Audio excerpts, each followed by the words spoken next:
This idea of sanctuary has been coming up a lot recently, and it actually originated about a year ago, Like my for style? me at least. Hit the subscribe button so you don't miss any And future videos. that was just more in like the physical aspect of the word, in terms of it like kind of materializing in my own life. But actually, the significance goes back to when I was a kid. And just from a definitional standpoint, when we say sanctuary, it usually refers to a safe place, a place where you are allowed to relax, to unwind, and to be yourself, most importantly. So, initially, the concept was introduced to me through a song, and it was by Hikaru Utada, which is a famous Japanese singer. And you might recognize the name if you're familiar with Kingdom Hearts, which was a game series from back in the day. And that's kind of the first place that I was introduced to it. So that was about 15 years ago now, which is quite crazy. And back then, I resonated strongly with that particular song. It was titled Sanctuary by that artist I mentioned. And it kind of talks about this idea of, coming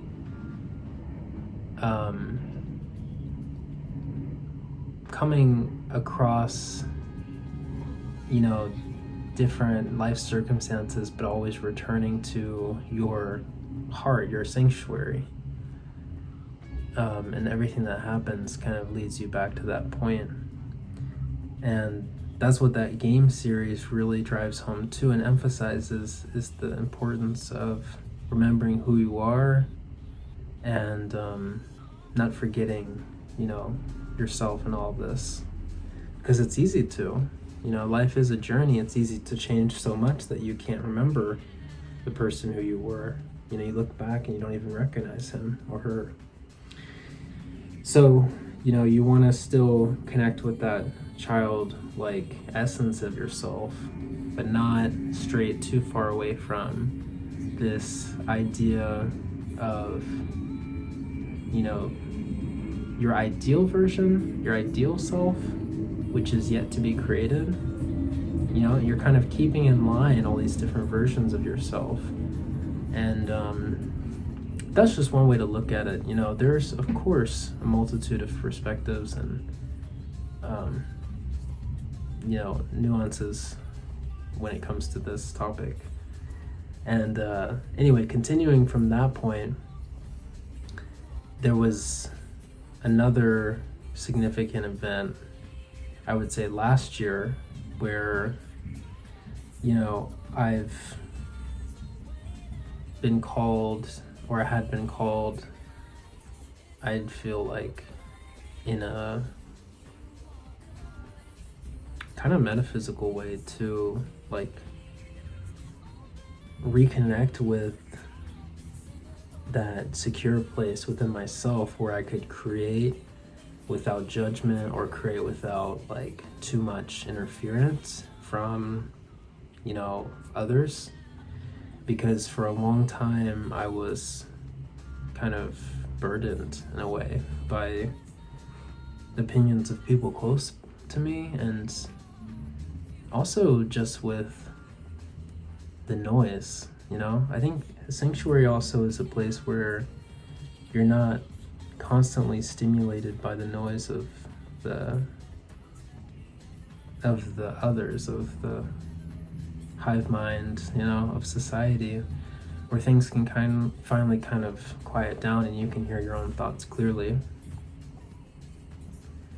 Everything else melts away. I reference back to that song again. So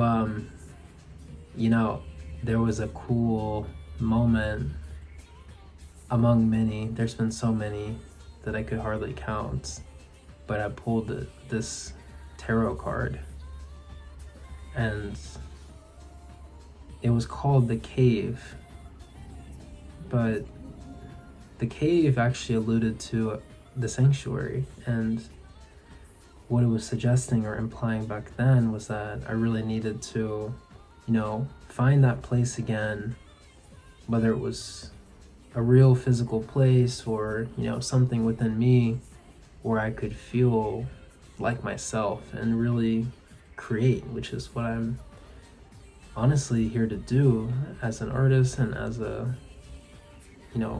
person that I feel like is destined to innovate. So, yeah, and I feel like I've had that, I wrote a poem too recently, which kind of brings everything full circle, and it is called Sanctuary. Let's see if I can recite it. So, instead of trying to remember off the top of my head, let me just pull it up. So yeah, it's called Sanctuary, and it's on my Instagram. If you want to check it out, it's called Coloroso, Kouloroso. That's my poetry Instagram, but here's the poem. So, Sanctuary, where you're no longer burdened by the noise of the free. That's the place I'd like to be. Where my voice can be loud and heard and proud with glee. Who I am is embraced fully, in all capacity. With a smile I tell out of me. What I can see is a door to the infinite and beyonds, and I have the key.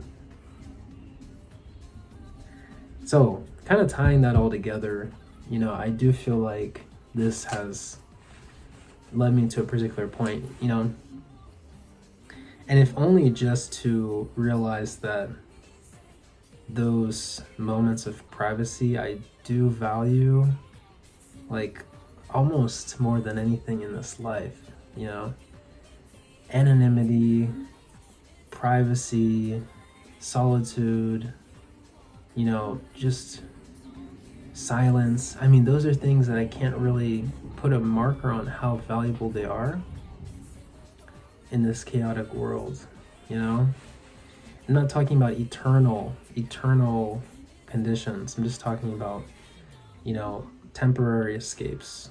Those are absolutely priceless, invaluable. And what I encourage you to do, if you're somebody that's also feeling inspired, is to find that for yourself.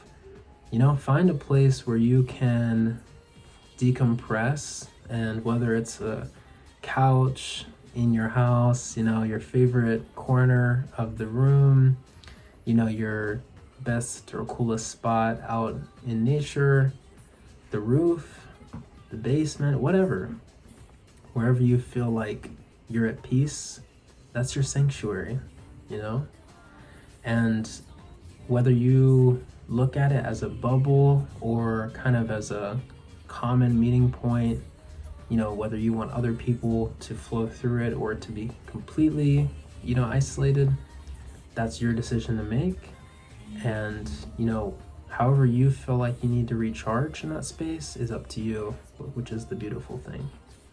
So imagine this as the box of your mind that you literally materialize into the world.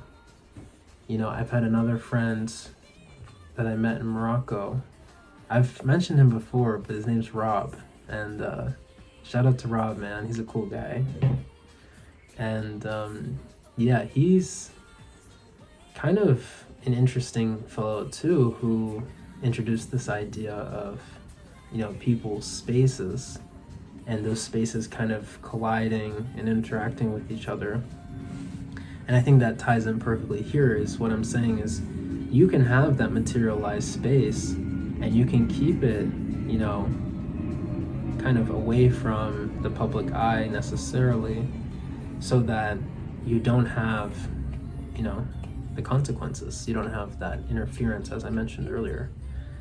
And that helps in a lot of ways because you do feel like you don't have to protect it as much, and you don't have to worry. That's the biggest thing, because the feeling of needing to protect something can kind of drive you crazy at times. And if you can have a place where you can actually let your guard down, I mean, come on, who doesn't need that? So, yeah, if you haven't found it already, keep looking. It's out there somewhere. We all have a place that feels like home. It's a little pocket, you know? It's a little hole in the wall. There's so many references for it. But it's our space. We make it our own, you know? Maybe you have plants in your sanctuary. Maybe you have some incense. You know, you have some music. You have some posters, whatever it is. Maybe it's just being able to listen to the birds chirping. All those things, those little details are really coming from in here, but you're projecting them outward. And you're actually creating this space from within your mind. That's the beautiful thing. And that's exactly what I'm trying to say here, is that you're pulling this box from here and materializing it. That's why it's from metaphysical to physical. And it's a beautiful thing when you can realize it, you know? It takes time, and sometimes those spaces aren't temporary or aren't eternal or permanent, as I mentioned earlier. You do have to be okay with the idea of the sanctuary, you know, relocating, or, you know, kind of needing to take a pause or take a shift. For me, myself, this is what I'm coming to terms with in this place. So times change, and, you know, sometimes you gotta make moves. So when that position falls you, the only thing left is to begin to search for the next one and keep your options open. It'll come. That's what I'm thinking. So anyway, thank you for checking out this video. I hope you resonated with the concepts. As always, if you have any questions or if you're interested in the conversation, then you can comment. And if you'd like to check out some of those, you know, references, I'm going to link the original song that I mentioned earlier, which I recommend you listen to, as well as a couple other things, my Instagram poetry page, and maybe also a music video that might inspire you too. So yeah, with that being said, hope you have a great rest of your day, and take care. Until the next one. Peace.